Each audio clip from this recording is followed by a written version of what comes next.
이 예언의 말씀을 읽는 자와 듣는 자와 그 가운데 기록한 것을 지키는 자는 복이 있나니 때가 가까움이라. 아멘.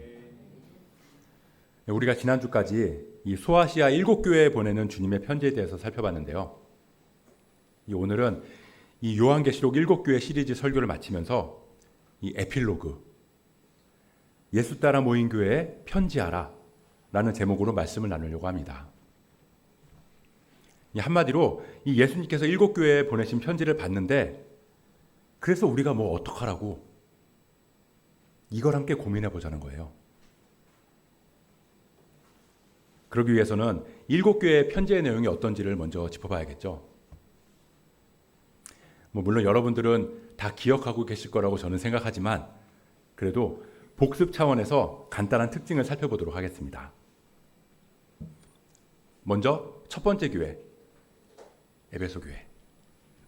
이 아데미를 숭배하던 도시에서 고난을 이겨나가고 있는 교회. 내가 내 행위와 수고와 인내를 안다. 내가 악한 자들을 용납하지 않고 자칭 사도로 하는 자들의 거짓을 드러냈다. 하지만 너는 처음 사랑을 버렸다. 너희는 교리적으로 튼튼하고 사역도 왕성하고 헌신도 잘하지만 형제 간의 사랑을 버렸구나. 성도 간의 사랑이 식었구나. 에베소 교회는 그런 칭찬과 책망의 편지를 받았고요. 두 번째는 서머나 교회. 이 황제 숭배에 충성된 도시에서 유대인들의 비방까지 견뎌내야 했던 교회. 그럼에도 끝까지 충성되게 사명을 감당하면서 내가 내 환난과 궁핍을 알거니와 실상은 부유한 자로다. 그렇게 칭찬만 받았던 서머나 교회. 세 번째는 버가모 교회.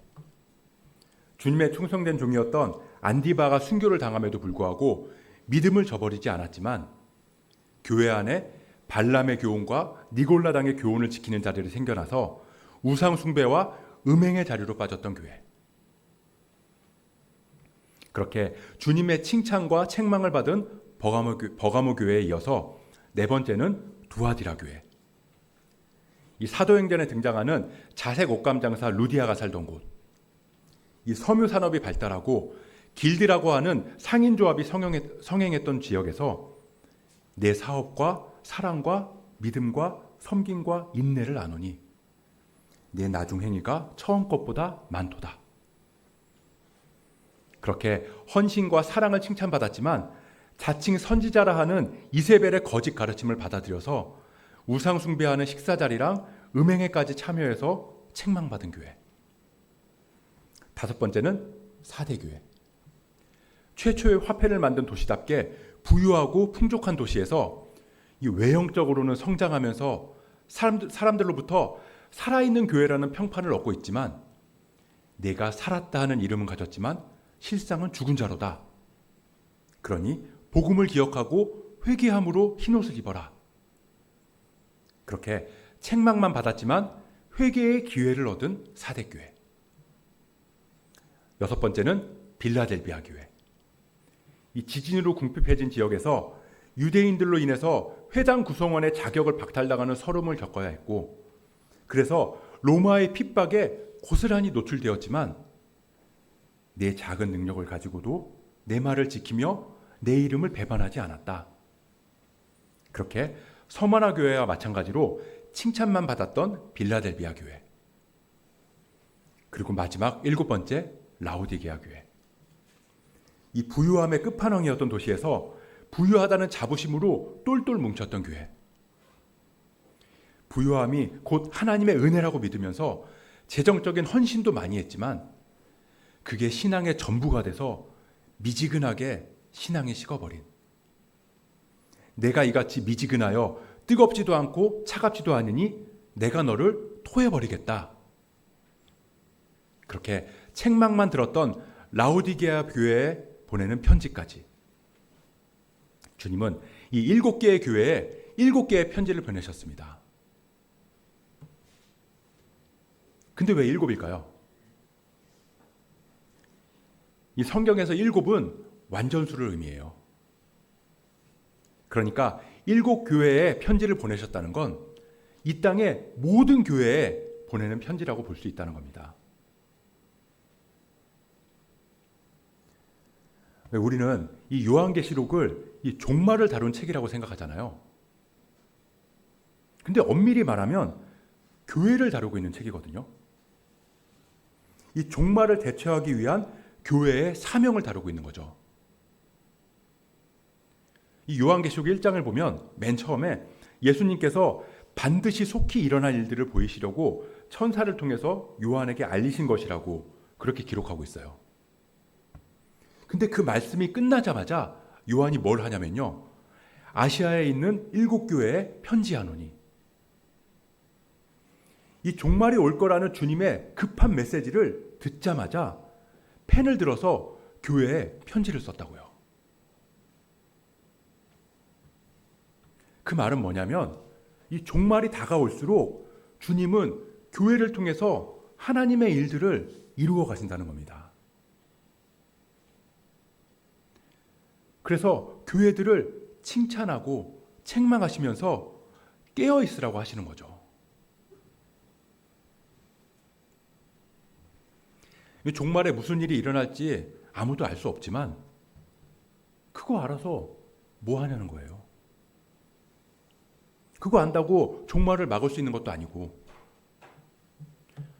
뭐 7뿔 달린 뭐 붉은 용은 뭐 미국의 무슨 대통령을 예언하는 거네. 뭐 바다에서 나오는 짐승은 뭐 누구누구를 가리키는 거네. 그거 맞춰서 뭐 어쩌자는 거예요. 어쩌자고요. 그거 맞춘다고 종말을 피해가는 것도 아니고, 이 종말을 말씀하신 주님은 이 수수께끼나 풀어보라고 요한계시록을 주신 게 아니라 주님이 세우신 교회에 편지하셔서 교회를 깨우시고 그 교회를 통해서 종말을 대처하게 하신 거라니까요. 그러니까 깨어 있으면 된다고요. 평생 종말이 없는 것처럼 살지 말고 믿음으로 주님 곧 오실 날을 준비하면서 살면 된다는 거죠.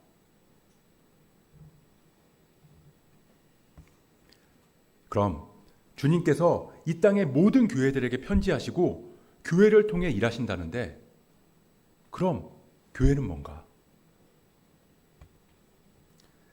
우리가 지난달 설립 기념 예배에서 우리가 교회에 대해서 말씀을 나눠서 잘 아실 거예요. 교회가 뭐죠? 내가 내 교회, 내 에클레시아, 나를 따르는 사람들을 세우리니. 이 교회는 예수님을 따르기 위해 부름받은 사람들, 그리고 그 사람들의 공동체라고 우리는 배웠어요. 그리고 또 하나, 교회는 그리스도의 몸이다. 그러니까 교회는 그리스도를 따르고 그리스도를 머리로 섬기는 사람들, 바로 우리 한 사람 한 사람이 교회이고, 그런 교회들이 모인 공동체도 교회라는 겁니다. 근데 주님은 교회를 하늘나라에 세우신 게 아니라 이 땅에 세우셨어요. 이 에베소 교회를 에베소 지역에 세우셨고요. 서머나 교회를 서머나 지역에 세우셨고, 빌라델비아 교회를 빌라델비아 지역에 세우셨습니다. 뭐 서머나 교회가 잘한다고 라오디게아 지역을 서머나 교회에게 맡기신 것도 아니고요. 라오디게아 지역은 그냥 라오디게아 교회에 맡기신 거예요. 그러니까 주님이 교회를 세우신 이유는 그 지역을 맡기기 위해서입니다. 우리가 교회를 로컬 처치라고 부르잖아요. 지역에 있는 교회. 그러니까 우리 예수 따라 모인 교회를 이 시흥시 대하동에 세우신 이유도 이곳 대하동 지역을 맡기기 위해서라는 거죠. 뭐 우리 지역을 뭐 저기 뭐 안산에 있는 교회에 맡기신 게 아니라고요. 그리고 지역을 맡긴다는 건 그 지역을 품고 섬기라는 뜻입니다. 그곳의 영혼을 책임지라는 명령인 거죠. 이 한 번쯤은 이름을 들어보셨을 텐데요. 이 미국 맨하탄의 리드머 교회를 담임했던 팀 켈러라는 목사님이 계시는데요. 이 맨하탄이라고 하는 이 세속 도시 한복판에서 이 복음 하나로 사람들을 변화시키는 목회를 하신 분인데, 그분이 이 평생의 목회를 집대성한 센터 처치라는 책에서 이렇게 말씀하시더라고요. 지구의 모든 위도와 경도에 있는 교회들이 도시 안에 있으라는, 또한 도시를 섬기라는 긴급한 부르심에 반응하기를 바란다. 이게 무슨 말이냐면, 이 목사님이 처음에 맨하탄의 목회를 처음 시작할 때 자기를 보니까 그 지역을 타락하고 죄가 가득한 불쌍한 지역으로 보고 있더라는 거예요. 이 교회랑 지역을 구분지어서 죄 가운데 있는 지역에서 거룩한 교회가 세워져 있다, 이렇게 생각했다는 거죠. 근데 목회를 하다 보니까 교회는 그 지역에 감사하고 사랑해야 하더라는 거예요. 감사하니까 사랑하게 되고, 사랑하게 되니까 영혼이 보이더라는 겁니다. 물론 이 소아시아 교회에 세워진 교회처럼 문제도 있고 죄도 있고 타락도 있는 건 사실이지만, 그렇기 때문에 지역에 세워진 교회가 사랑으로 품고 복음을 전해야 하는 그 책임이 주어진 거예요. 그게 교회에 주신 주님의 명령이라는 겁니다.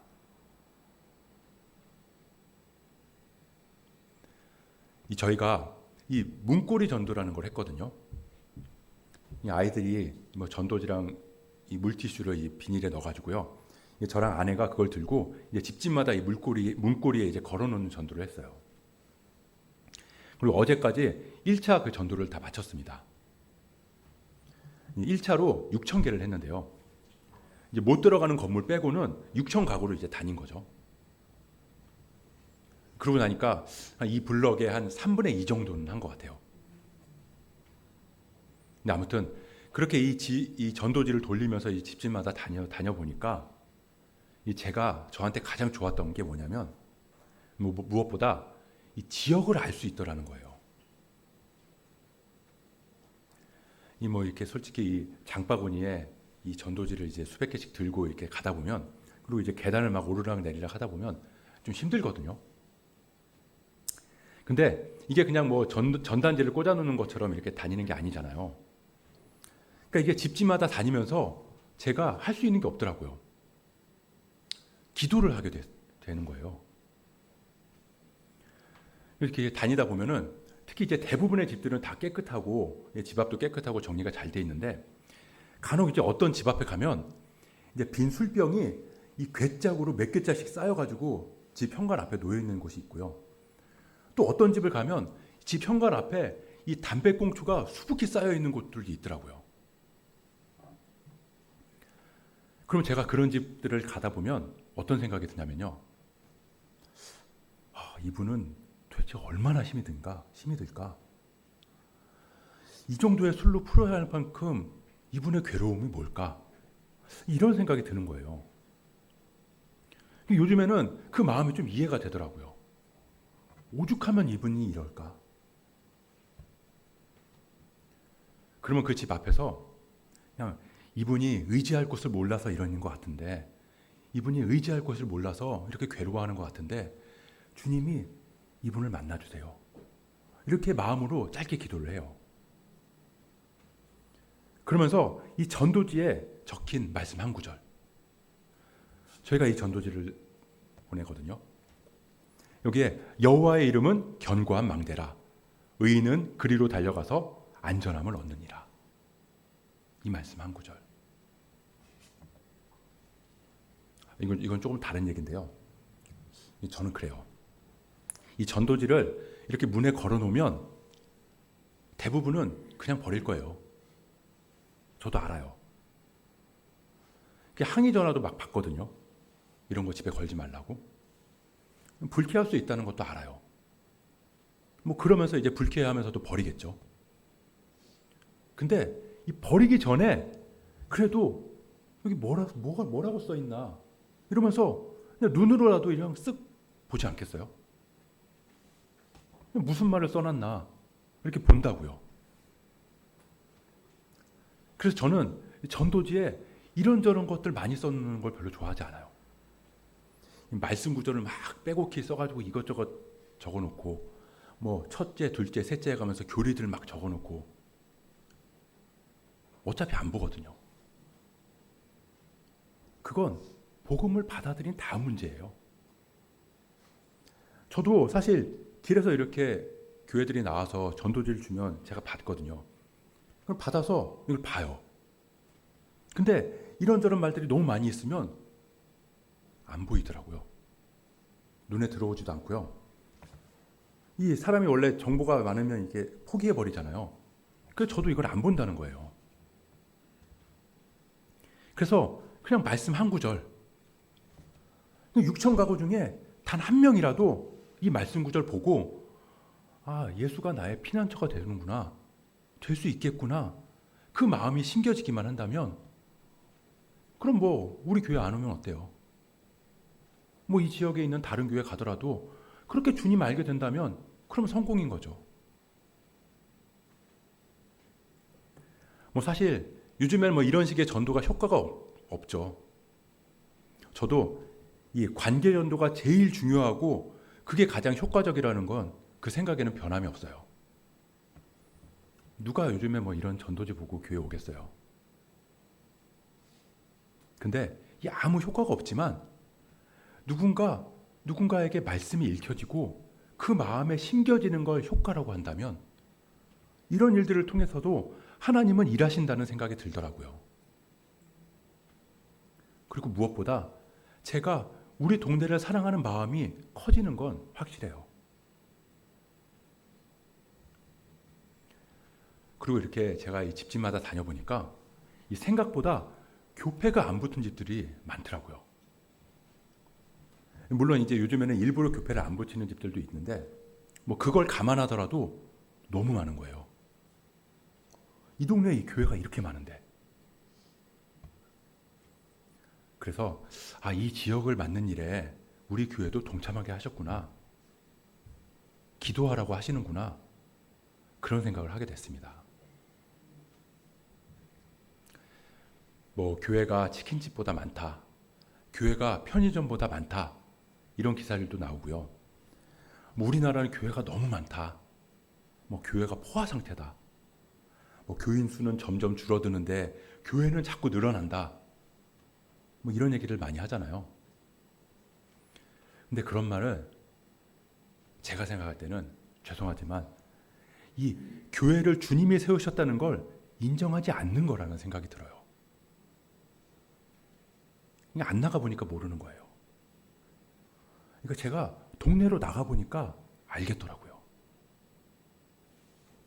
주님이 필요하니까 그만큼 세우신 거죠. 왜 치킨 먹는 사람이 많아서 치킨집이 많아지는 것처럼 영의 양식을 필요로 하는 사람들이 많아져서 교회가 많아지는 건 당연한 거잖아요. 그만큼 섬길 일이 많고 기도해야 될 영혼들이 많아졌다는 뜻이니까요. 그래서 우리 교회가 이 지역의 영혼을 섬기게 하신 그 주님의 뜻을 깨닫는 교회가 되기를 소원합니다. 자, 그럼 우리 예수 따라 모인 교회로 부름받은 우리 한 사람 한 사람도 교회잖아요. 이 지역을 사랑하고 섬기기 위해서 지역 교회를 세우셨다면 나도 교회인데 내가 있는 자리에 나를 교회로 세우신 이유가 뭐겠냐는 거죠. 만약에 우리 가정에 나만 예수 믿고 교회 다니고 있다면 그건 나만 예수 믿고 나중에 죽어서 천국 가라고 하신 게 아니라 믿지 않는 영혼들, 부모님, 배우자, 자녀들, 그들을 사랑하고 섬기면서 기도하는 사명을 감당하라고 가정에 나를 교회로 세우신 거라는 겁니다. 이 대하동 지역에 예수 따라 모인 교회를 세우신 것처럼 우리 가정이라는 지역에 나라는 교회가 세워진 거죠. 그러니 우리 집에 세워진 나라는 교회가 안 하면 어느 누가 그 사명을 대체할 수 있겠어요? 물론 협력해서 도울 수는 있겠지만 그 책임감과 사명은 그곳에 세워진 교회가 감당해야 하는 거니까요.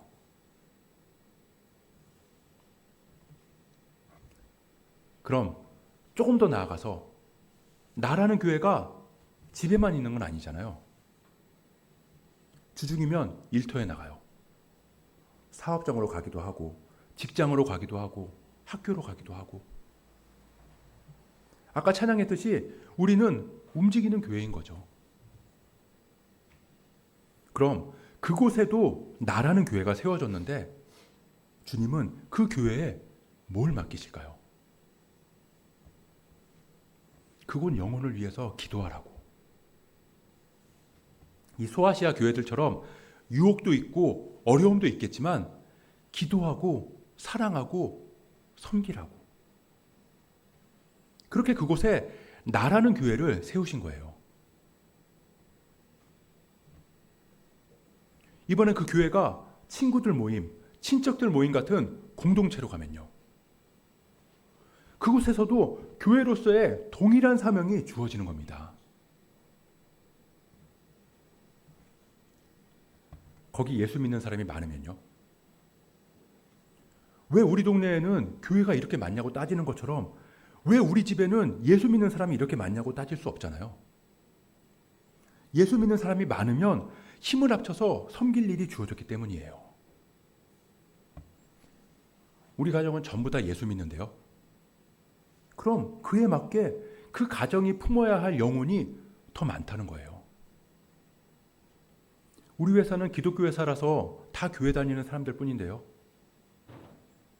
세상에 더 많은 사명을 감당할 수 있도록 주님이 모으신 거죠.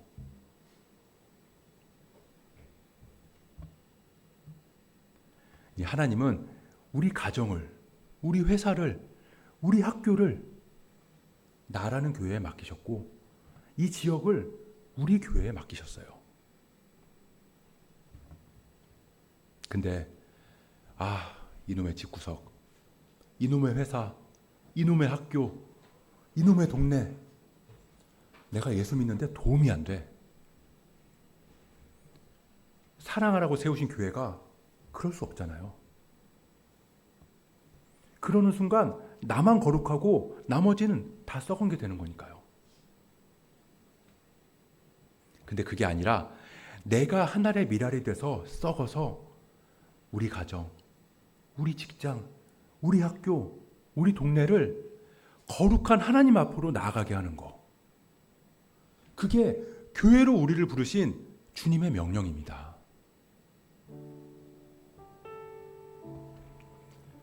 예수 따라 모인 교회에 편지하라. 소아시아 7교회에 편지하신 것처럼 마지막 때를 살아가는 우리에게도 주님은 편지하실 거예요. 아니, 7교회에 보내신 편지를 통해서 이미 우리에게 편지하셨어요. 어떤 편지를 받을 것인가는 우리에게 달려 있습니다. 귀 있는 자는 성령이 교회들에게 하시는 말씀을 들을지어다. 귀 있는 자는 성령이 예수 따라 모인 교회들에게 하시는 말씀을 들을지어다. 주님, 내가 어떻게 해야 할까요? 우리가 마음을 열고 주님께 물으면 주님께서는 우리에게 말씀해 주실 거예요. 저는 우리 가정을 더 사랑할 거고요. 우리 교회에 모인 성도님들을 더 섬길 거고요. 우리 교회가 세워진 이 지역을 위해서 더 기도할 거예요. 그게 나라는 교회에 주신 사명이니까요. 저를 우리 가정에, 우리 교회에, 우리 동네에 보내신 이유니까요. 교회로 세워진 여러분들도 그 사명 감당할 수 있기를 소원합니다. 우리한테는 이 소아시아 교회들처럼 유혹도 있을 거고 문제도 생길 거고 어려운 상황도 있을 거예요. 그럼에도 부르신 곳에서 맡겨진 영혼을 섬기면서 마지막 날까지 승리함으로 주님께 칭찬받는 교회들 되시길 주님의 이름으로 간절히 축복합니다. 아멘.